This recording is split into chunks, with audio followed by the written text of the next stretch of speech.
Bonjour à tous. Donc voilà, c'est moi qui vais initier ces premières confs de Lara. J'ai donc la difficile tâche de vous raconter l'histoire de la MAO. Alors, approchez-vous un petit peu, restez pas tous dans le fond comme ça. On va essayer de se mettre bien. Alors bon, je vous ai fait ça bien, avec un petit diaporama et tout. J'essaie de pas trop parler. Encore qu'il y a pas mal de choses à dire. Alors, la MAO, expliquez déjà un petit peu ce que c'est, commencez par là. On parle de musique assistée par ordinateur. La MAO tient une place importante aujourd'hui dans la musique. On a un petit rumble AAA. La MAO tient un rôle important aujourd'hui dans la musique puisqu'elle se trouve dans tous les domaines de la musique, aussi bien de la composition que de l'enregistrement, du mixage, du sound design, la pédagogie musicale. On retrouve la MAO dans tous les secteurs de la musique aujourd'hui et c'est vrai qu'on peut difficilement s'en passer aujourd'hui puisque dans un ordinateur on trouve un studio complet, tout un tas d'outils, des synthés, etc. On a tout un tas de logiciels qui sont apparus depuis maintenant une trentaine d'années. La MAO a 30 ans à peu près, on pourrait même dire 40 ans si on remonte jusqu'à ses tout débuts. Et donc on a des logiciels que vous connaissez peut-être, pour ceux qui connaissent un petit peu la MAO ici, des logiciels assez connus comme Cubase, Logic, Ableton qui est le logiciel phare en ce moment, qui a un petit peu démocratisé la MAO ces dernières années. Reason, Fruity Loops, Acid, GarageBand, etc. Je vais pas tous les citer évidemment, on va se concentrer uniquement sur les principaux. Et voilà. Alors, s'il y a quelque chose aussi dont on peut parler au niveau de la MAO, c'est que la MAO c'est un instrument qui est un petit peu particulier. On connaît la guitare, on connaît le piano, une guitare, un guitariste, un piano, un pianiste, la MAO, un maoïste. Donc bon, faut reconnaître qu'aujourd'hui on n'a toujours pas trouvé d'appellation pour le compositeur MAO, ce qui le décrédibilise un petit peu, d'autant qu'on pourrait l'appeler DJ producteur, beatmaker pour le hip-hop, DJ producteur pour la techno, et c'est vrai qu'on n'a pas encore cette appellation pour le compositeur MAO.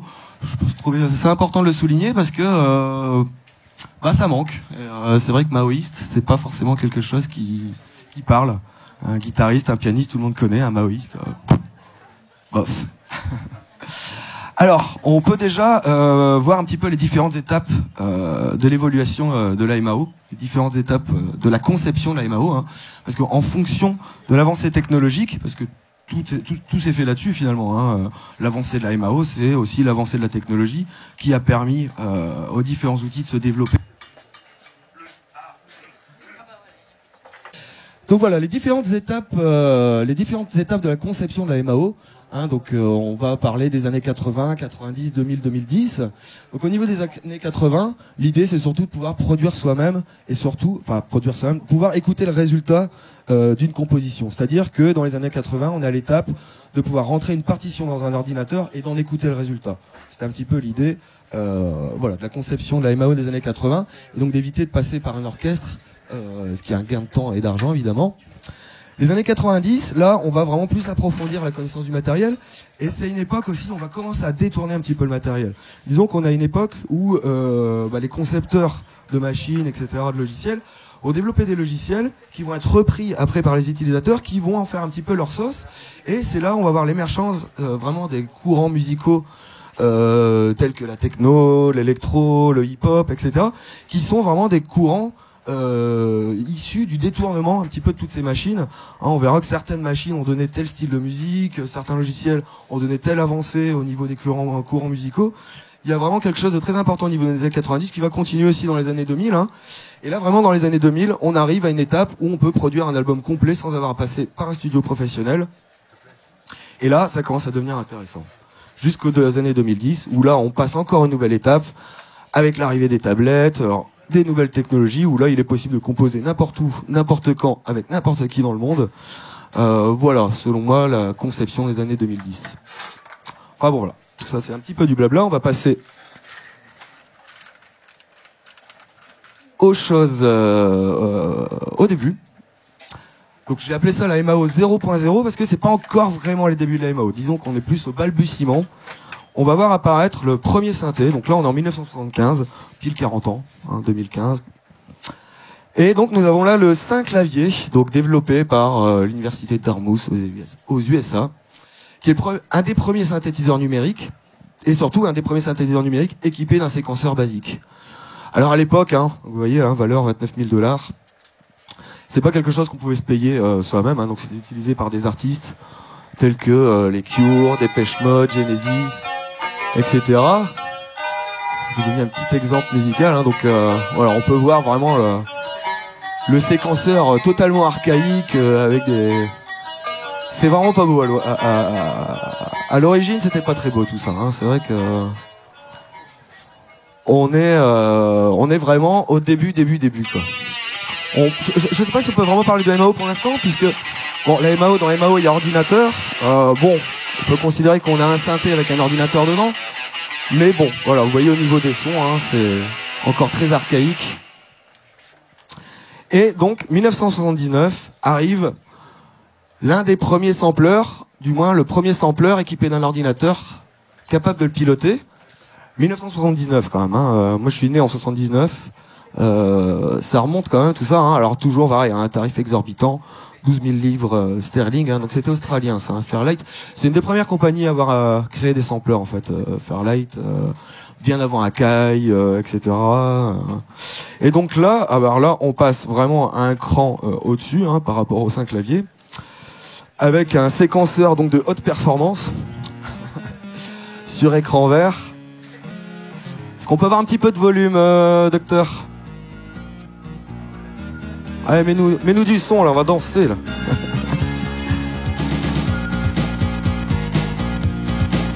Et voilà, on y est. Premier morceau séquencé. Enfin, l'un des premiers, en tout cas, hein. Vous pouvez voir ici un magnifique séquenceur 8 pistes, hein, avec son step séquenceur, donc les différents réglages donc, pour pouvoir intervenir sur les samples. Alors, c'est une machine qui pouvait pas encore sampler à l'époque, hein. Disons qu'elle était équipée de ses propres samples. Et bon, niveau construction musicale, alors c'est sûr que ça nous rappelle des vieilles musiques de jeux vidéo. Bon, on est encore loin de quelque chose qui tient vraiment la route, hein. Mais c'était déjà utilisé par des grands artistes, hein, Stevie Wonder, Jean-Michel Jarre, Peter Gabriel. Donc voilà, ça on va dire vraiment c'est les balbutiements, c'est l'idée de piloter voilà, des claviers, des sampleurs avec un ordinateur. Va arriver une grande révolution. Et donc c'est là où on va vraiment basculer dans le monde de la MAO avec l'invention du MIDI. Donc présenté au NAMM 1983. Donc le NAMM, c'est le festival des commerçants de la musique en fait. C'est un petit peu ça l'idée. C'est le festival où est présenté tous les ans toutes les nouveautés qui vont arriver. Et donc là, alors c'est marrant parce que je voudrais vraiment retrouver des images d'archives de l'époque. Et donc on voit les deux premiers synthés équipés de port MIDI. Alors à l'époque, ça servait uniquement à communiquer d'un synthé à l'autre. C'est-à-dire que bon voilà, on n'avait pas encore trouvé trop d'utilité. Et c'est par la suite, hein.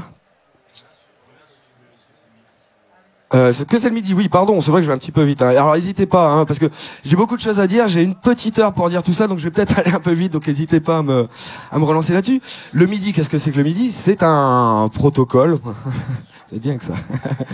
C'est un langage, en fait, ça permet de communiquer en fait entre deux machines, en fait. Le MIDI, c'est vraiment ce qui va permettre de jouer une partition, en fait, hein, parce qu'après les ordinateurs donc vont s'emparer de ce protocole et ça va permettre d'envoyer des informations à une machine et donc de jouer une partition. Littéralement, le MIDI, on peut considérer que c'est ça, c'est le moyen de jouer une partition d'une machine à l'autre. Et donc, voilà, donc là pour l'instant, on n'a que deux claviers qui sont midifiés. Donc là, on peut voir, voilà, les fameux ports MIDI, hein, donc qui sont des prises DIN hein, de l'époque. Hein. Donc à l'époque, les prises DIN servaient à passer du son. Et on arrive à la MAO 1.0 où là, on va vraiment pouvoir commencer à parler de MAO, donc de musique assistée par ordinateur, avec l'arrivée en force des ordinateurs personnels. Donc on voit ici un petit peu le panel des différents ordinateurs sortis à l'époque. Hein. Alors, les ordinateurs personnels, ça commence vers le milieu des années 70. Hein. Début 70, Steve Jobs sort le Apple I en 1976. Le Apple II suit un petit peu après. On a déjà IBM, Commodore qui sont déjà dessus aussi depuis le début des années 70.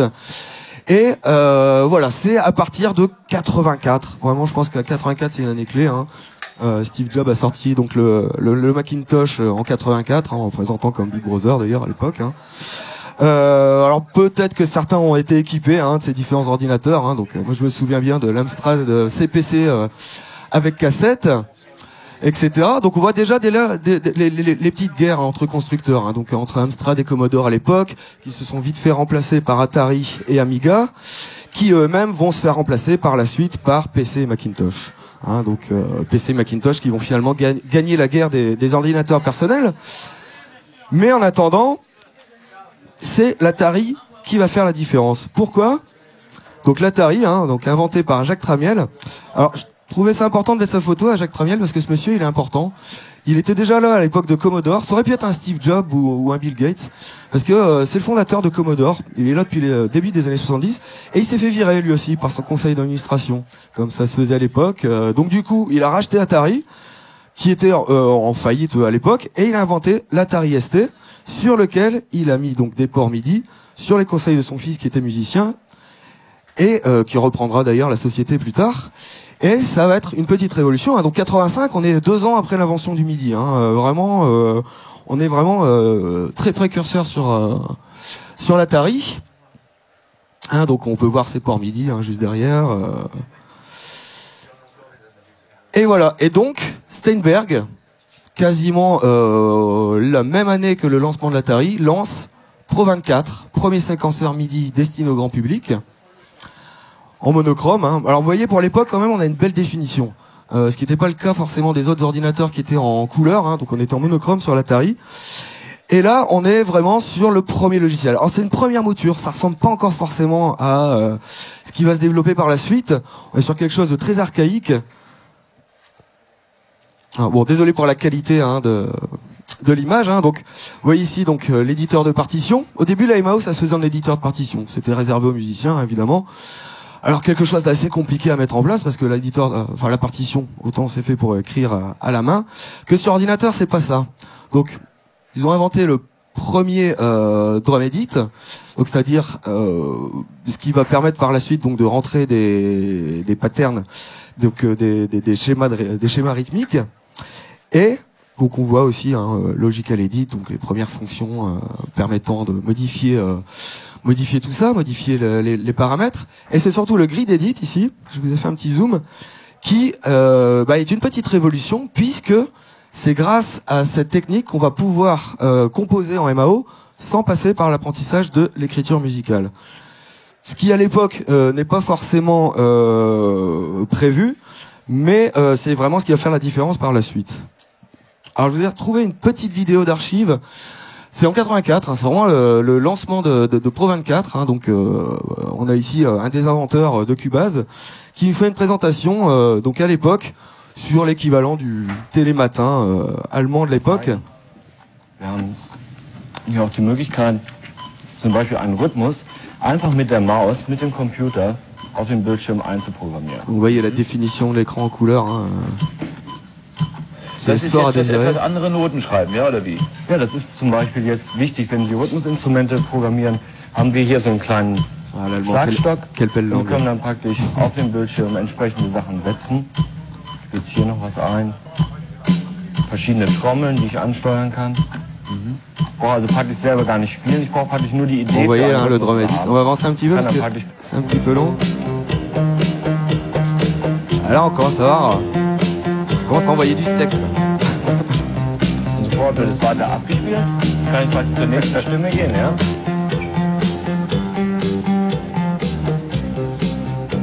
Vous voyez la prise de notes en direct. Hein. Avec déjà à l'époque la quantisation automatique. La quantisation, ça permet de remettre les notes pile sur la grille en fait.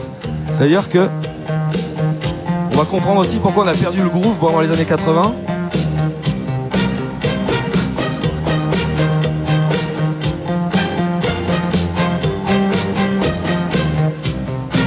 Bon, c'est en 1984, hein, moi j'avais 5 ans à l'époque. Ah voilà. Voilà, donc là on est vraiment sur la première mouture. Ça a besoin d'évoluer encore un peu. Hein. Vous voyez, hein, l'édition en partition, tout à fait horrible.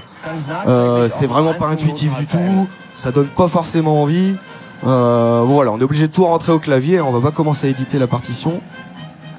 Ouais. Et donc va arriver Cubase, premier du genre. Voilà, qui est la suite de Pro 24. Hein, donc c'est Steinberg, hein, vraiment qui va inventer tous les premiers outils de la MAO. Alors Cubase s'appelait Qubit à la base. Alors c'est un petit peu la blague, hein, parce que déjà Cubase, quand c'était sorti, c'était Cubase. Donc ils avaient appelé ça Cubase. Alors quand j'ai appris qu'en plus ils avaient appelé ça Qubit à la base, bon, pour des Allemands c'est peut-être pas très parlant, pour des Français ça peut faire sourire.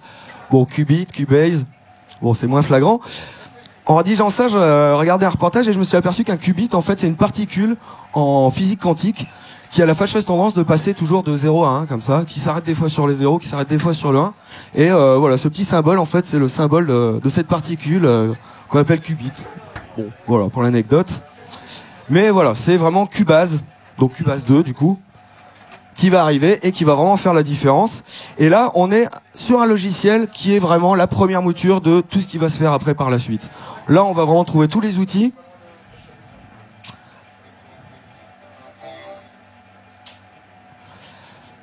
Tous les différents outils de la MAO. Et c'est un logiciel qui va être utilisé, mais vraiment pendant toutes les années 90, même avec l'arrivée des PC. Moi, pour ma part, j'ai utilisé l'Atari vraiment jusque fin des années 90. Tellement c'était un outil performant. Disons que l'Atari, c'était comment dire, c'est un ordinateur qui était ultra stable. Ça bouge pas, ça plante pas. Alors faut savoir que c'est pas l'ordinateur qui joue les sons. Hein. Disons que l'ordinateur est relié à un synthé, un module de son, ce que vous voulez. Lui, il se contente de jouer la partition. Hein. Vous imaginez bien qu'avec la puissance de l'ordinateur de l'époque, on pouvait pas avoir de son dedans. Hein. Ça c'est de la démo. Donc vous voyez le step séquenceur, on retrouve à peu près tout, hein, donc le transport, les menus, etc. Voilà, le popcorn. Donc ça popcorn, c'est vraiment un des tout premiers morceaux de la MAO. Donc voilà, ça c'est pour Cubase. Et pendant ce temps-là, donc en 89, arrivée Magic, encore des Allemands. Alors encore une fois, toute la MAO ça va venir de l'Allemagne. Hein, du côté des Américains, on aura Pro Tools et Digital Performer. Et pour le reste, c'est les Allemands. C'est même fou, hein, parce que les Allemands ont créé Cubase, ont créé Logic, ont créé Native Instruments, Live. Et donc là, ils créent Notator, qui est la première mouture d'un logiciel qui s'appelle Logic, que vous connaissez peut-être, qui est l'un des logiciels numéro 1 aujourd'hui, hein, avec Cubase. Et voilà, donc là on est sur une mouture, hein, donc qui ressemble à peu près. Voilà, on est un petit peu sur la même chose que Pro 24. Donc ça s'appelait Notator à l'époque parce que c'était un logiciel de notation de musique en fait. Disons qu'on n'avait pas de step séquenceur et ni de grid séquenceur comme sur Cubase. Voilà, on rentrait tout comme ça avec des notes. C'était très laborieux. Hein. Donc ils ont lancé aussi un système de liste comme ça. Vous voyez, avec un système de liste, on édite toutes les notes par liste. Bon, c'est très laborieux. Ça va pas du tout avoir le succès du grid séquenceur de Cubase qui va s'imposer après dans tous les autres séquenceurs et qu'on retrouvera vraiment comme éditeur principal, quoi. Donc ça va pas marcher la liste. Hein. On va la retrouver quand même jusque dans les dernières versions de Logic. Mais voilà. C'est à partir d'ici. Et donc c'est à partir d'ici que le premier Logic arrive. Alors pour ceux qui connaissent un petit peu le logiciel, hein, moi c'est mon logiciel principal, hein, Logic. Hein, donc forcément, je le connais un petit peu. C'est quand même assez fou de voir que la première mouture, pour ceux qui connaissent, ressemble quasiment au logiciel qu'on a aujourd'hui. Avec ici donc ce qu'on appelle le transport, hein, donc avec lecture, avance, etc. Bon, ce qui est dommage, c'est qu'il n'y a pas de son. Hein. Donc, alors encore pareil, hein, donc Logic pilote des machines, hein, donc il n'y a pas de son qui sort du tout du logiciel. Hein.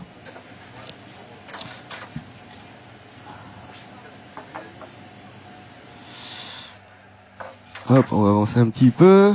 Voilà, donc il va un petit peu dans les menus, etc. Voilà, donc ça c'est l'environnement, donc ce qui permettait de recréer en fait son studio virtuellement dans la machine. En fait, Voilà, tous ces éléments là, donc la possibilité d'éditer les raccourcis clavier, c'est tout ce qui a fait vraiment la force de ce logiciel et qui est resté comme ça sur les 30 années suivantes. Donc voilà. Donc pourquoi la MAO était marginale aussi à l'époque? Parce que il fallait scoltiner un petit peu tout ça. C'était pas forcément très ludique, très intuitif. Voilà, logique. Mais pendant ce temps-là, il se trame une autre petite révolution. Donc là, on est sur l'informatique musicale. Il se trame une autre petite révolution avec ce qu'on va appeler les groovebox. Donc la première du genre. Je pense que tout le monde connaît la TB303, ou on a au moins déjà entendu parler. La TB303, c'est... Voilà, c'est ça. Alors ce qui est fou, c'est de voir le... C'est vraiment le son d'origine. Hein. Ce qui est fou, c'est de voir le son qu'avaient ces petites machines à l'époque avec le souffle hein, d'origine.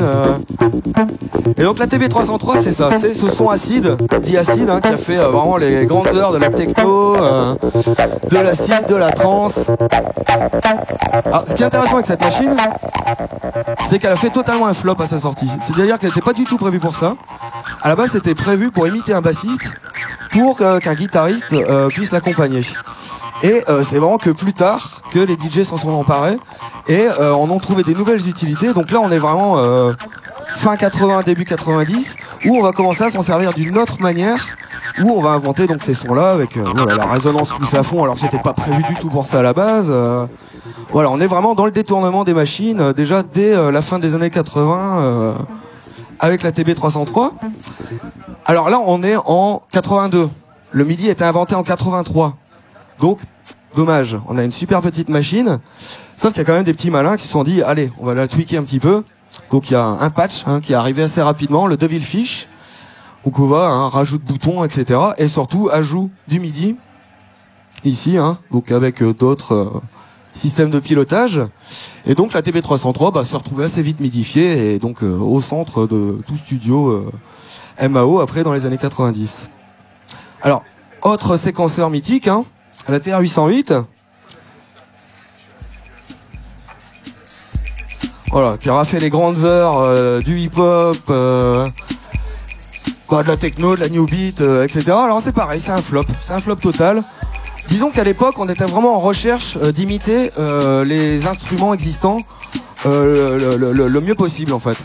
Et c'est là que je me dis que l'électro, en fait, c'est un petit peu comme les impressionnistes en peinture, en fait. C'est-à-dire que les impressionnistes sont arrivés avec l'idée de changer un petit peu les choses, alors qu'à l'époque, on cherchait vraiment le réel. Et les impressionnistes ont été mis un petit peu de côté au début. On les appelait les impressionnistes parce qu'ils donnaient l'impression de vouloir faire comme les autres sans y arriver. Et en musique, c'est un petit peu la même chose. Disons que les gars de l'électro sont arrivés en reprenant ces machines qui n'avaient pas marché du tout et qui, du coup, étaient bon marché. Et en les reprenant et en essayant de repousser les limites, et c'est là donc sont arrivés donc tous ces nouveaux styles dans les années 90. Et d'ailleurs, hein, face au succès de la TR-808, hein, donc on a notamment le trap, la trap music qui est arrivé là récemment, qui s'inspire aussi des sons de la TR-808. Et donc du coup, Roland a décidé de rééditer sa TR-808, donc avec des sons un petit peu plus actuels. Voilà, disons les mêmes sons. Hein. On retrouve la... Ouais, un petit peu la TR-808, hein, ce qu'on en fait actuellement en tout cas. Pour une machine qui est vieille de quasiment 30 ans.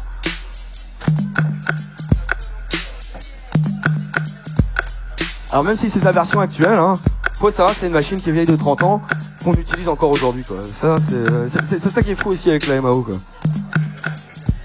C'est que le vieux matériel est resté, du moins certains vieux matériels sont restés comme ça au goût du jour. Alors on a aussi donc la TR-909, hein, Oh bah je me suis trompé. C'est la TR-909. Donc avec son petit exemple. Hein. Et donc on peut voir déjà à l'époque la dynamique, le son qu'il y avait déjà hein, sur cette petite machine. Quoi.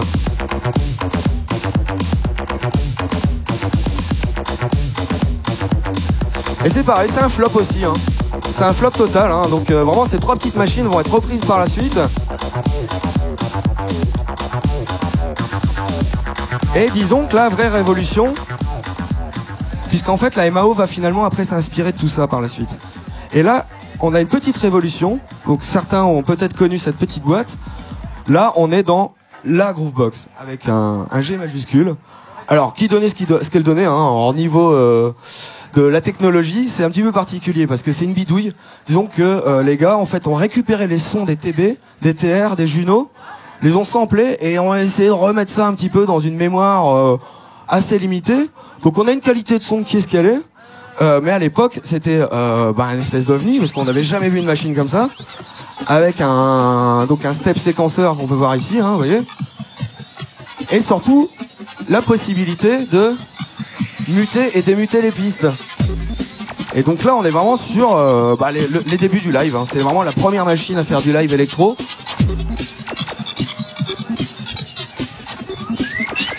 Donc avec possibilité de travailler tous les effets en temps réel et surtout cette possibilité de muter et démuter les pistes en temps réel. Alors ça paraît peu, mais c'est une petite révolution parce que c'est comme ça qu'on va comprendre que on peut phraser, reconstruire le morceau, le structurer en temps réel. Voilà, ça paraît peu comme ça, mais c'est une vraie petite révolution dont tous les logiciels vont s'inspirer par la suite. Du moins, les séquenceurs alternatifs qu'on verra après. Alors dans les box très connus, hein, je ne pouvais pas faire autrement que de citer la MPC 2000 évidemment. La MPC 2000, elle qui va plutôt se situer sur le hip-hop, tout simplement par facilité de travail des samples. Hein, la MPC est basée sur le travail du sample, c'est un sampler qui permet de slicer les samples. Alors le slice, c'est la découpe de samples. C'est un des premiers sampleurs à proposer ça de manière intuitive, on va dire. Et surtout avec une dynamique hors norme pour l'époque. À côté de sa petite sœur, la Groovebox. Voilà, on est sur une autre dynamique, quoi. Et donc voilà, on est sur le morceau typique hip-hop des années 90. Et cette machine, encore utilisée aujourd'hui, hein. Alors après il y a des nouvelles versions, hein. Mais c'est vraiment la machine typique du hip-hop des années 90. Tout s'est fait quasiment là-dessus en hip-hop dans les années 90, quoi. Alors on va voir un petit peu maintenant à quoi ressemble un studio des années 90 justement. Un petit peu, comment on faisait, comment on produisait la musique à l'époque. Donc transition sur la MPC 2000. Donc on peut voir ici, alors bon, c'est un studio actuel, hein, mais qui reprend donc des machines de l'époque. Hein. Donc le vieil enregistreur à bande.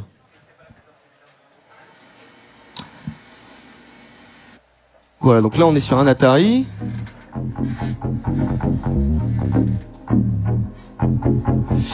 Et on peut tout à fait imaginer que ça se passait comme ça à l'époque où était inventée la techno, hein, donc dans les années 80, fin 80, 90, hein, dans les studios de Détroit ou Chicago.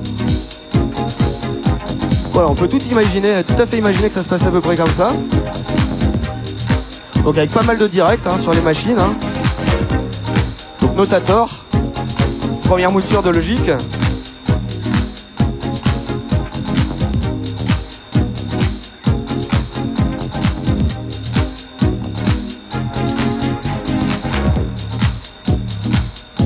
Et donc là, évidemment, avec des synthés de qualité, des boîtes à rythme de qualité, une bonne petite console, on commence à avoir un son qui tient la route.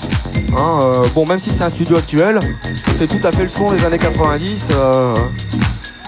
Là, ça commence à être un petit peu costaud, quoi. Sauf que tout ce matériel coûte un peu cher. Bon, moi, pour ma part, j'ai connu ça assez jeune. L'histoire de la MAO, c'est un petit peu mon histoire aussi, parce que j'ai connu ça tout début des années 90. Et évidemment, s'équiper avec tout ce matériel, c'est forcément onéreux. C'est pas évident pour tout le monde. Et donc, il y a des petits malins qui, pendant ce temps-là, se sont dit, bon, on va plutôt essayer de voir ce qu'on peut faire directement avec les ordinateurs, malgré le peu de puissance qu'on a là-dedans, et on va voir un petit peu ce qu'on peut inventer. Et donc, c'est là qu'arrivent les trackers. Les trackers, ces interfaces, je pense que c'est ce qui se fait de plus moche en MAO, on peut le dire clairement. C'est pas là pour faire joli. Disons que là, on a, donc on appelle ça un tracker, parce que c'est des tracks, donc des pistes comme ça, avec une numérotation des notes par lettre, donc la numérotation anglaise, donc A, B, C, D, E, F, G, bon, G, A. Des codes, donc ça c'est l'octave, ici le numéro d'effet, et les automations. Disons que ça, c'est les valeurs d'automation pour chaque effet.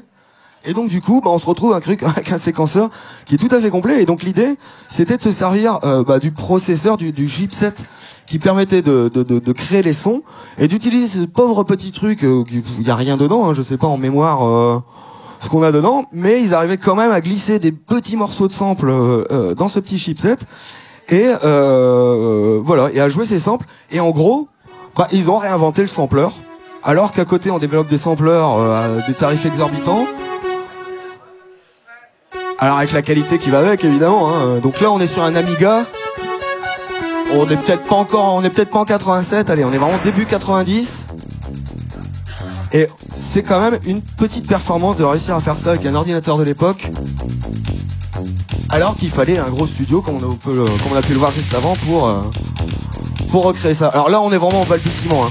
Faut savoir que les trackers se sont développés aussi. Alors, la démo XLF, c'est la démo qu'on retrouve dans tous les logiciels. Pour ceux qui ont connu un petit peu les MAO de l'époque, c'est c'est la bande son du flic de Beverly Hills. Ce morceau est mythique, on l'a vraiment retrouvé dans tous les logiciels de MAO. Et voilà, il faut savoir que les trackers se sont développés aussi, mais ils sont restés marginaux. Ils ont bien fonctionné dans les années 90 parce que c'était une belle alternative quand même à un studio complet. Donc après ça est arrivé sur PC Fast Tracker. Et là, on est sur un tracker qui commence à être sympa parce que il permet d'ouvrir des fichiers Wave, ce qui n'était pas du tout évident avec les autres séquenceurs à l'époque. Hein. Donc on va voir un petit peu après comment ça s'est passé pour les autres séquenceurs. Mais voilà, du côté de Fast Tracker, voilà, c'était la possibilité de créer un morceau très rapidement avec tous les effets de base de l'époque. Wow. Désolé pour l'exemple, hein, c'est pas... Mais bon, déjà, on voit qu'au niveau qualité de son, c'est pas si dégueulasse que ça. Ça tient la route. Moi, personnellement, j'ai fait mes premiers morceaux sur Fast Tracker. Mon premier morceau Jungle, je l'ai fait sur Fast Tracker dans les années 90. C'était vraiment une vraie alternative au Studio Pro. Pour pas cher, quoi. Pour pas cher du tout, puisque les cracks existaient déjà à l'époque. Hein. Le piratage existe depuis les débuts de l'informatique, hein, de toute façon. Donc on arrivait déjà à se procurer les logiciels gratos en crack. Donc voilà, un studio à 0 €, quoi. Alors ça enregistrait pas de l'audio à l'époque. Hein. Encore que, on pouvait enregistrer de l'audio et venir le balancer dedans, quoi. Et donc, voir un petit peu quand même ce que ça donne les trackers aujourd'hui. Alors comme je vous dis, c'est resté relativement marginal. Hein. Y a quelques artistes qui utilisent encore les trackers. Donc il y a un tracker assez connu qui s'appelle Renoise, qui est encore utilisé aujourd'hui par Venetian Snares, De Methyl Bulb, des artistes comme ça. Et là, là, ça devient le tracker à prendre au sérieux. Disons que, on va voir un petit peu. Donc là, c'est la dernière version. Hein, donc c'est parce que ça arrive en 2000. Mais là, on est sur la dernière version. Et là, on est sur quelque chose qui commence à être costaud. Là, on est vraiment qualité pro avec toute l'avancée technologique des autres logiciels. Je vous laisse écouter un petit peu la qualité de son. Il s'est bien fait plaisir.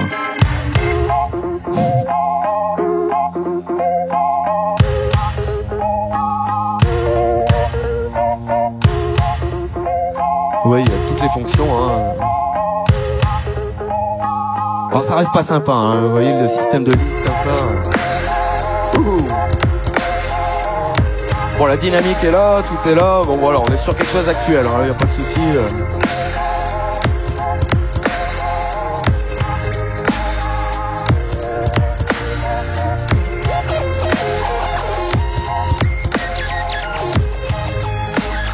Voilà un petit peu pour les trackers, mais voilà, ça va rester vraiment marginal, hein. De par l'interface qui est pas sympa en fait. Hein. Le système de tracker, c'est l'interface du geek en fait. Hein. C'est vraiment les geeks qui se sont mis sur ces trackers. Et Venetian Snares, De Methyl Bulb, deux grands geeks de la MAO.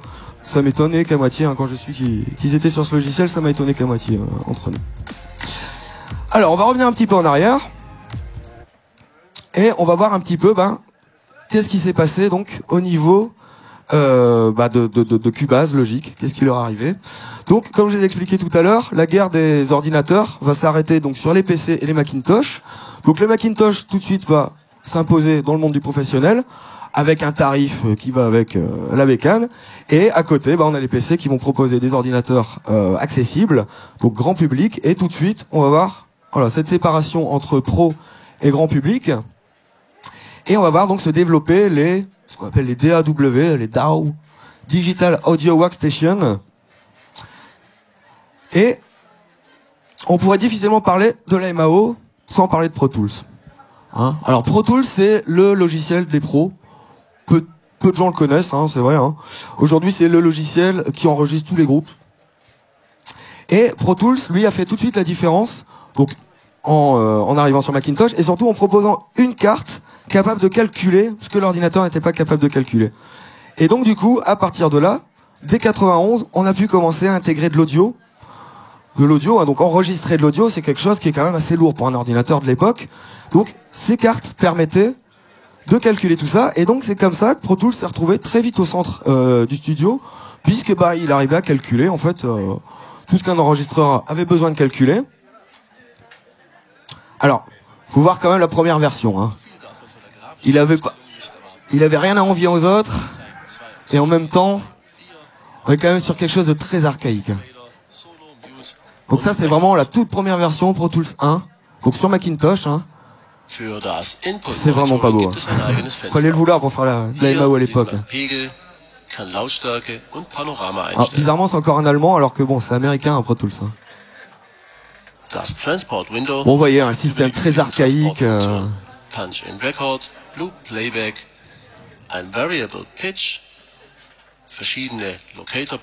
Et déjà à l'époque, il y avait déjà des innovations par rapport aux autres. Hein. Le variable pitch, c'est un truc qu'on trouvait sur les enregistreurs à bande qui permettait de modifier la vitesse de la bande. Donc ça, on le trouvait sur aucun autre logiciel. C'est le premier vraiment à avoir intégré ça.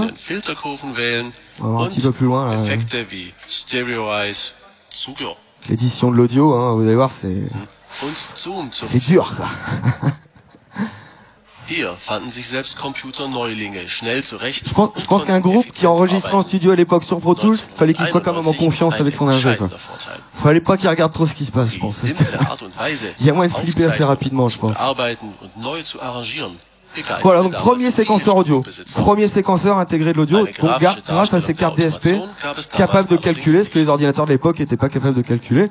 Et donc Pro Tools, hein, donc aujourd'hui, est devenu voilà, une station haute performance. Tous les albums quasiment sont montés, mixés sur Pro Tools. Une grande partie des montages, des mixages audiovisuels hein, dans la post-prod, c'est le séquenceur des pros. Voilà. Alors on va revenir un petit peu sur les PC. Parce que, disons que les PC, c'est vraiment début des années 90, qu'il y a eu une petite révolution. Hein. Donc, autant l'Atari comportait une carte MIDI, enfin des ports MIDI, Sound Blaster va inventer la première carte son pour PC, équipée donc de ports MIDI. Hein. Donc là, c'est pas un port MIDI, hein. Donc on branchait un câble en fait sur lequel on avait des ports MIDI, donc pour pouvoir brancher sur un clavier. Une sortie son, une entrée son, donc on peut enregistrer, on peut lire, et donc Logic et Cubase vont se porter très rapidement sur le PC. Ils étaient déjà portés sur Mac, hein. Mais sur Mac c'est vraiment Pro Tools et Digital Performer qui vont s'imposer, et Cubase et Logic vont commencer à connaître, retrouver un peu de succès une fois arrivés sur le PC vraiment. Ils vont être un petit peu occultés sur Mac à l'époque, et donc là c'est l'arrivée de l'audio, des plugins, des instruments virtuels, des automations. On est quelques années après Pro Tools. Voilà, 96, on est 5 ans après Pro Tools. C'est Pro Tools qui avait quand même 5 ans d'avance sur Cubase et Logic, qui eux n'utilisent pas de carte DSP. Hein. Ils sont uniquement sur les performances de l'ordinateur et il faut faire avec. Hein. Donc du coup, beaucoup moins performant qu'un Pro Tools. Voilà, là-dessus arrive une marque très importante dans le monde de la MAO.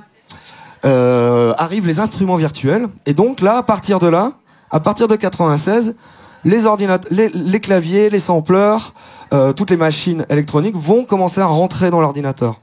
Puisqu'a priori, ce sont des ordinateurs aussi à part entière. Des gros ordinateurs, hein, évidemment. Mais voilà, la technologie permet donc d'accueillir ces instruments virtuels. Alors, on est sur les débuts, hein, mais on va commencer tout doucement à avoir un ordinateur qui va être capable de tout faire, tout seul.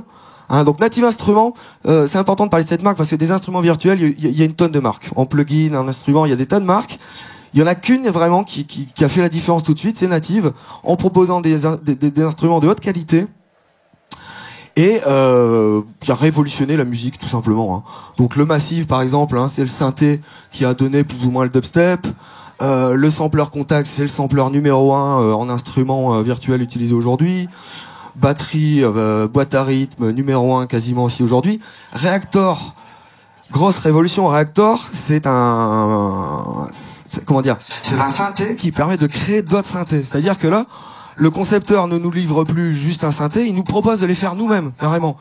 Alors bon, évidemment, ça s'adresse pas à tout le monde, hein, mais ça c'est une révolution parce que du coup, c'est plus uniquement les concepteurs de logiciels qui créent les logiciels, c'est aussi les utilisateurs. Et il va y avoir comme ça un pont entre les utilisateurs et les concepteurs, entre les utilisateurs qui détournent le matériel, les concepteurs qui récupèrent ça, etc. Voilà, un synthé FM, etc. Voilà, Native Instruments vraiment a vraiment marqué un tournant dans la MAO. Et donc, la technologie continue d'évoluer. Hein, on arrive sur des interfaces qui commencent à être de plus en plus efficaces, on va dire. Hein, les outils s'affinent. Et là, on peut dire que on peut réaliser un album de A à Z sur un ordinateur. Voilà, à part le mastering. Hein, mais à l'époque, voilà, beaucoup d'artistes créaient leurs albums sur séquenceurs. Et il n'y avait plus qu'à finaliser, on va dire, en studio ou quelque chose comme ça, quoi. Donc là, on commence à arriver vers quelque chose qui tient la route. Et à partir de 2006, donc les outils deviennent de plus en plus performants. Hein. Ça va avec l'avancée de la technologie. Plus les ordinateurs deviennent performants, plus les logiciels deviennent performants, forcément. Logic est porté sur Mac. Cubase, lui, va rester sur PC. Hein. Alors d'ailleurs, on peut voir un petit peu l'évolution des deux interfaces, qui se ressemblent un petit peu au final, hein, sur certains aspects. Et à partir de là, on va aller chercher aussi maintenant, on va essayer de gagner plus de temps et d'être plus efficace. Parce qu'on est sur des logiciels qui sont pas encore super sympas, qui sont assez longs pour mettre des choses en place, pour mettre un sampler en place, etc. C'est long, il y a plein d'étapes, c'est compliqué. Hein.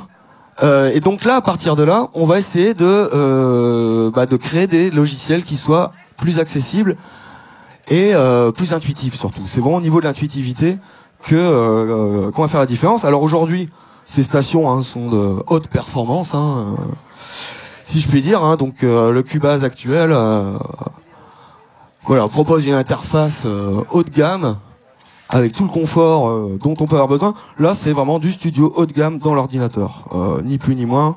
On peut dire qu'on y est. Voilà, hein, donc logique avec possibilité de tordre l'audio. Hein, donc les nouvelles avancées, on peut aujourd'hui utiliser de l'audio comme si c'était du MIDI. Voilà, on a des outils qui permettent de faire des tas de choses aujourd'hui. Mais bon, ça c'est pour les gros séquenceurs. Parce que à côté, c'est développer autre chose. Disons que là, on est sur un petit peu les outils de l'ingé son, les outils du pro. On n'est pas vraiment sur les outils du créateur électro. Et c'est là que, pendant ce temps-là, va se développer ce qu'on va appeler les séquenceurs alternatifs. Alors là, on revient en arrière vers la fin des années 90, début 2000. Fin des années 90, on a quoi? On a un Cubase Logic encore assez archaïque, très compliqué à utiliser. C'est des logiciels qui sont vraiment pas sympas. Sachant qu'à côté, on a aussi les Groovebox, qui elles, par contre, permettent une intuitivité, une création vraiment rapide de la musique, orientée électro. Et donc l'idée, ça va être d'essayer de mélanger un petit peu ces deux technologies. C'est-à-dire que d'un côté, on a une technologie accessible avec les Groovebox, efficace, mais qui manque de possibilités. Et de l'autre côté, on a des séquenceurs avec plein de possibilités, mais trop compliqués à mettre en place. Et donc là, vont arriver les séquenceurs alternatifs, et on va dire que Fruity Loops est pour moi le premier, du moins. Alors, je parle pas de Acid. Acid, c'était aussi un petit peu l'alternative à tout ça. Acid, c'était juste un lecteur de boucle audio, très simple à mettre en œuvre, et c'est vrai qu'à l'époque, c'était un petit peu l'alternative. Et en même temps est sorti Fruity Loops. Alors Fruity Loops, c'est un Belge. C'est juste un gars qui a programmé ça à la base. Hein, donc tout vient pas d'Allemagne, il y en a aussi un petit peu de Belgique. Et là, ce logiciel va complètement le dépasser en fait. Disons que le gars en fait avait juste créé un lecteur de boucle, un lecteur de percussion. Et les geeks vont encore une fois s'emparer du logiciel, le détourner à leur manière. En fait, ce que le concepteur n'avait pas compris, c'est qu'il avait inventé un sampler avec un step séquenceur d'une facilité d'utilisation comme une Groovebox en fait, avec toutes les possibilités d'un gros séquenceur. Alors là on est sur la version 3, hein, donc c'est à peu près, on est en 2001, 2002, un truc comme ça. Et au niveau du son, ça reste correct, hein, donc on est sur une qualité CD avec des fichiers Wave. Donc avec la possibilité donc d'ouvrir des instruments virtuels. Ah, désolé pour la démo, hein. On trouve ce qu'on peut sur les nets. Hein. Voilà, Fruity Loops vraiment va lancer en fait une brèche dans la MAO en proposant des séquenceurs alternatifs. Alors aujourd'hui, il a tout d'un grand. Hein. Alors c'est marrant, aujourd'hui ils font tous des interfaces noires. Quoi. On peut prendre Pro Tools, Cubase, Logic, Fruity, ils sont tous en noir. Quoi. Je sais pas si c'est la crise qui est passée par là. C'est Dark Side Attitude en ce moment. Et donc voilà, Fruity Loop, il a rien à envier aux autres, hein, au même titre que Renoise, Cubase, Logic, il intègre toutes les nouvelles technologies, et on a un séquenceur qui est un petit peu marginal, hein, qui est à peine passé sur Mac en fait. Hein. Alors bon, je suis pas en train de dire qu'il faut passer sur Mac pour être un logiciel de renom, hein, mais il est passé en 2014, je crois, sur Mac, c'est vraiment tout récent, quoi. Ouais. Et voilà, pour moi, la vraie alternative entre les séquenceurs type Cubase et les Groovebox, c'est Reason. Là, on a une vraie petite révolution. Hein, donc c'est arrivé vraiment juste après Fruity Loops. Et là, c'est un ovni. Parce que on a un logiciel qui propose à la fois de la machine, un séquenceur à la Cubase avec des pistes qui permet donc d'écrire un morceau donc de A à Z, avec un système de câblage. J'ai du son normalement. Ah. Je vous ai même mis un morceau à moi de l'époque. Et alors, ce qui est marrant, c'est que Reason a été énormément utilisé par les gens du dub. Il y a énormément de dub qui a été fait avec Reason. J'ai vu beaucoup de live dub avec Reason au centre. Parce que c'est une petite machine. Le dub, c'était quoi? Ça consistait à prendre des machines et les bidouiller un petit peu. Donc on voyait des effets en temps réel, etc. D'ailleurs en dub, à l'époque, ils se mettaient à 3-4 autour de la console et puis ils faisaient les automations à la main comme ça. Donc Reason, c'est une petite révolution parce que il permet d'automatiser tout ça, tous les mouvements. Bon, c'est pas une vidéo, on le voit pas s'animer. Hein. Et avec sa propre banque de son, en fait, c'est un tout en un. C'est-à-dire que les autres logiciels de l'époque proposaient un logiciel dans lequel il fallait installer des instruments, des plugins, trouver des banques son, enregistrer du son, etc. Et une mise en œuvre vraiment laborieuse. Reason propose un tout en un. C'est-à-dire que vous installez le logiciel et vous avez tout sous la main pour construire un morceau très rapidement. Et là, là c'est une révolution, encore une fois. Parce que 2000, faut voir ce qui se passe à côté sur Cubase et Logic. C'est pas joli à voir. Et en parlant de joli, un séquenceur joli à voir, c'est quand même toujours tout de suite plus sympa. Ça donne envie, on a vraiment envie de se mettre dessus et c'est super efficace tout de suite. C'est super efficace tout de suite. Pendant que sur Cubase, on essaye de comprendre pourquoi notre kick sonne pas. Et sur Reason, on est déjà passé la suite depuis longtemps, quoi. Donc petite révolution Reason avec possibilité donc de câbler les machines les unes avec les autres. Hein. Donc on a une console de mixage avec des instruments. C'est vraiment la workstation, le studio tout en un. On imagine qu'on a une table de mixage un petit peu comme la démonstration studio qu'on a vu tout à l'heure. Là, voilà, c'est dans un rack. On a tout sous la main, il n'y a plus qu'à. Et on est quand même en 2000. C'était il y a 15 ans, quoi. Je vous fais écouter mon œuvre. Il y a de la basse.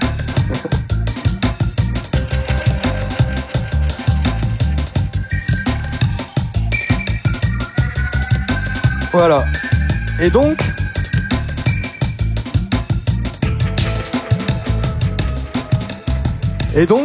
l'année suivante, alors on venait de se manger Fruity Loops, révolution avec Reason, et là-dessus arrive Live.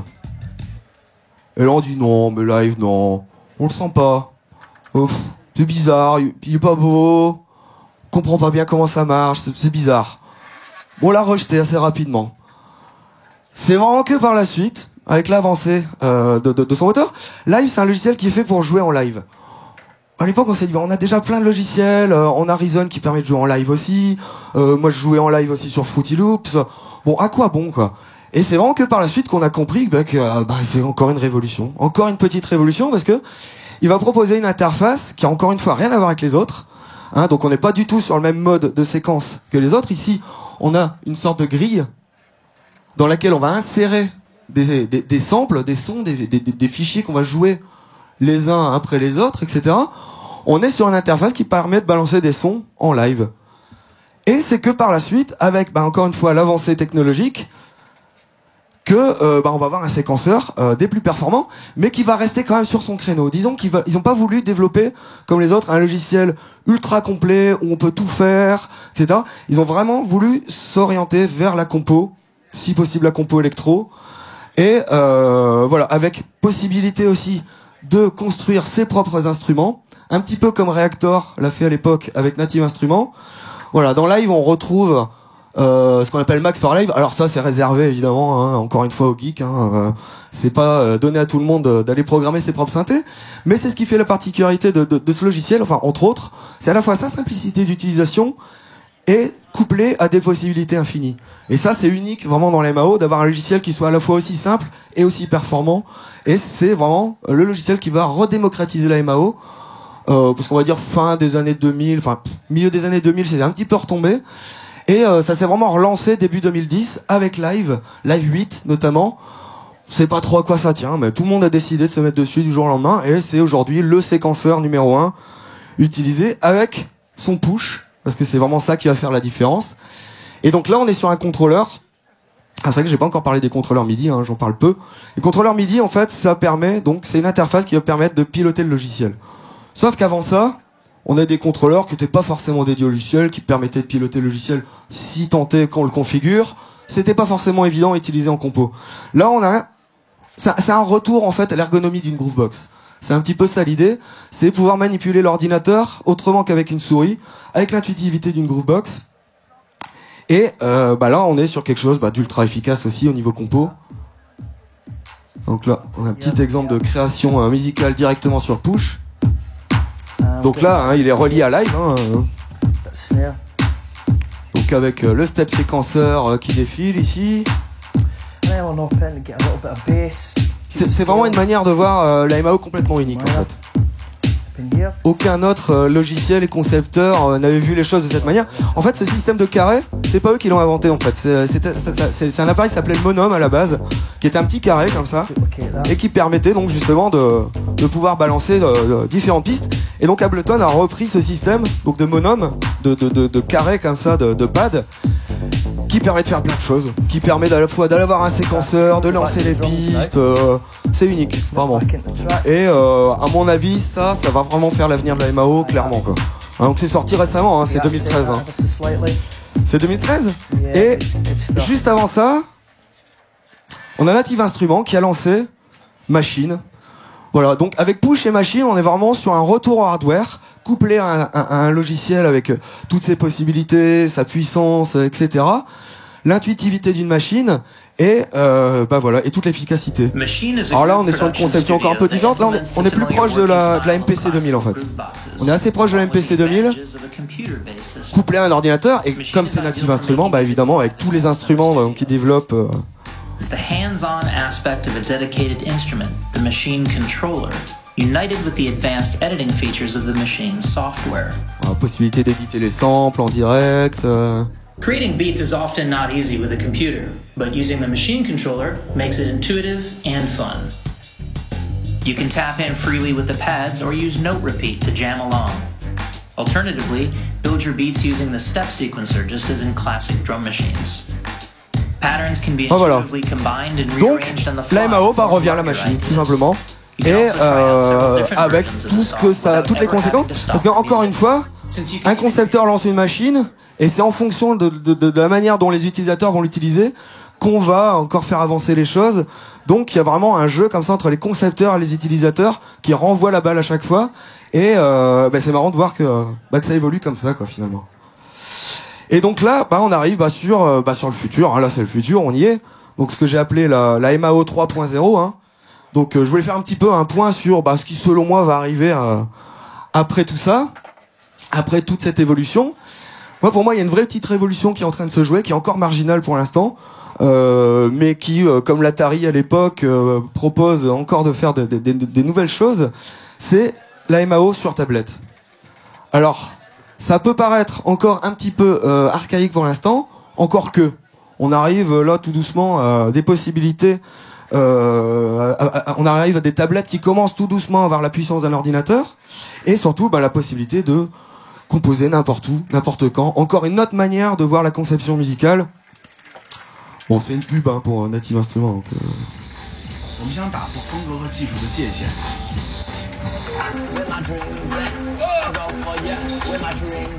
这也是做音乐最有意思的地方，在哪里我都能发现音乐。enregistrer. iPad 让我不会错过它们。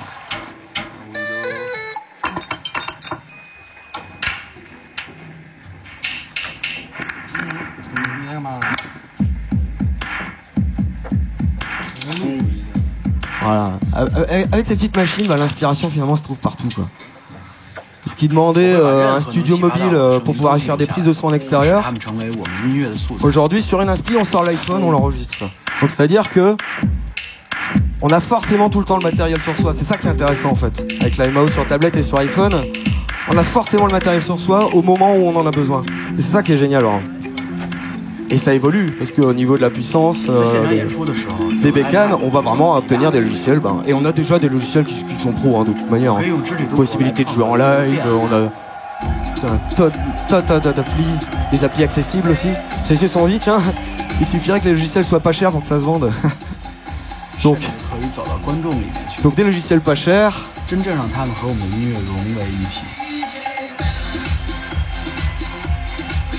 Voilà, pour moi c'est une conception de la musique et de la création musicale qui devrait faire la différence. Je le vois, j'ai en MAO, je donne des cours de MAO. J'ai actuellement un gamin de 13 ans qui fait de la MAO sur tablette, qui me sidère, quoi. Et comment dire, on bosse sur live. Live, il en veut pas, il préfère sa tablette. Bon, allons-y, c'est la nouvelle génération, on peut rien y faire. Alors, encore une petite révolution, enfin une révolution. Disons que ce qui manque encore beaucoup à la MAO, c'est le jeu scénique. Disons que tout s'est recentré autour du DJ, parce que c'est plus facile, même pour les tourneurs, c'est plus facile de faire tourner un DJ plutôt qu'un groupe. C'est même pas encore ça la raison, c'est que le DJing existait déjà depuis longtemps, il a évolué en même temps que la MAO à peu près, et c'est que c'est beaucoup plus simple de mixer des disques que de sortir un live. Donc c'est forcément le DJing qui s'est retrouvé central au niveau de la diffusion des musiques électro, et donc c'est vrai que niveau scénique il manque encore des choses, il y a encore plein de choses à faire. Il y a pour moi une pratique qui va à mon avis se développer dans les années à venir, qui s'appelle le beatfinger, qui est en gros la création tout au doigt. Donc là on a une démo de Jérémy Ellis, qui est un des maîtres du genre, qui est un peu la figure de proue de Native Instruments. Donc il nous fait une petite démo sur machine. Alors c'est marrant parce qu'il réutilise tous les sons de l'époque, quoi. Là ça fait la boucle.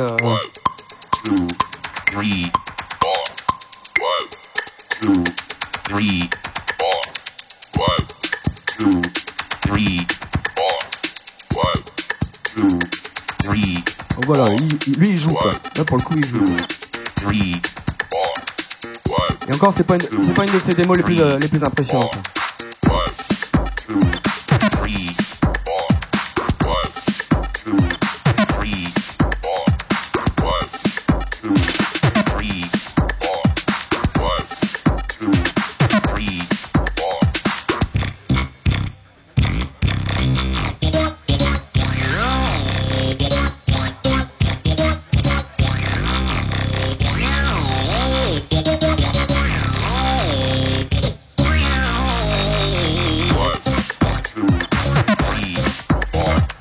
Bon, le gars il se gaffe bien quand même.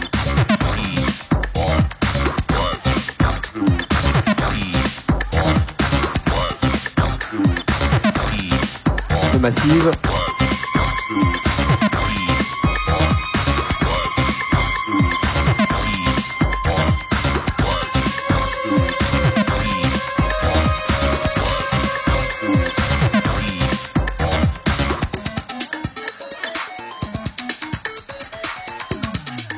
Jérémy Ellis.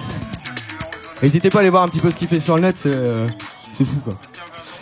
Et voilà, on arrive à la fin. Il me reste une dernière vidéo qui pour moi représente le futur en marche. Moi je suis fan. Alors après on aime pas. C'est pour moi une prestation scénique du futur, clairement. Là, je crois qu'on est même en 2040-2050, là, facilement. Avec Destroid, peut-être certains connaissent. Donc là, les gars, hein, je vous explique un petit peu. Hein, donc, ils sont littéralement déguisés en robots. C'est pas du playback du tout. Hein. On a une batterie électronique. C'est pas une batterie électronique, c'est une vraie batterie triguée. Donc le trig sur une batterie, hein, ça permet de capter le signal de chaque élément et de le renvoyer donc sur une boîte à rythme ou sur un sampler ou sur ce qu'on veut. Donc les deux ici, donc Excision et Downlink, utilisent des guitares qu'ils ont, enfin des espèces de guitares contrôleurs MIDI où ils balancent toutes leurs séquences avec ça. Ils contrôlent la lumière, ils contrôlent la fumée, ils s'éclatent les gars. Mais bon, c'est la grosse prod, hein, attention, hein, c'est les ricains ou ouais c'est les ricains. Non, canadien ça, canadien.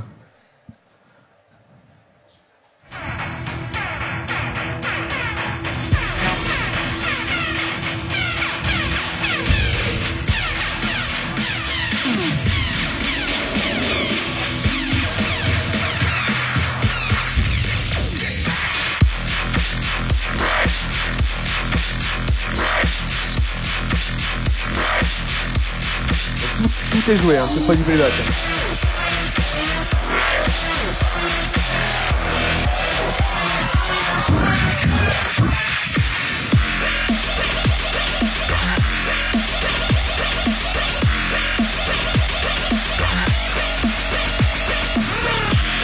Le futur marche.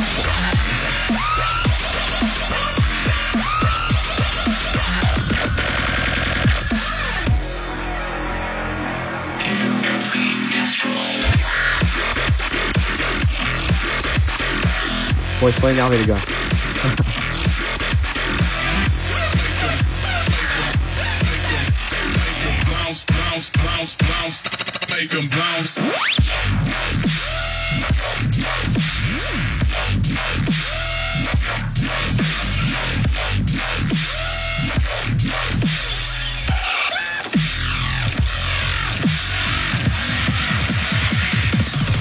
Destroyed.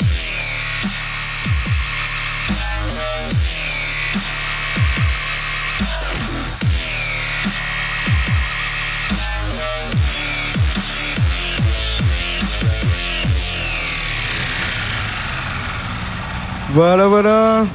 Ainsi s'achève notre petit voyage des débuts de la MAO à nos jours. Bah, merci d'être venus aussi nombreux, ça fait plaisir. J'espère que ça vous a plu. Enfin, moi, j'ai trouvé ça génial de me replonger dans toutes ces vieilles archives.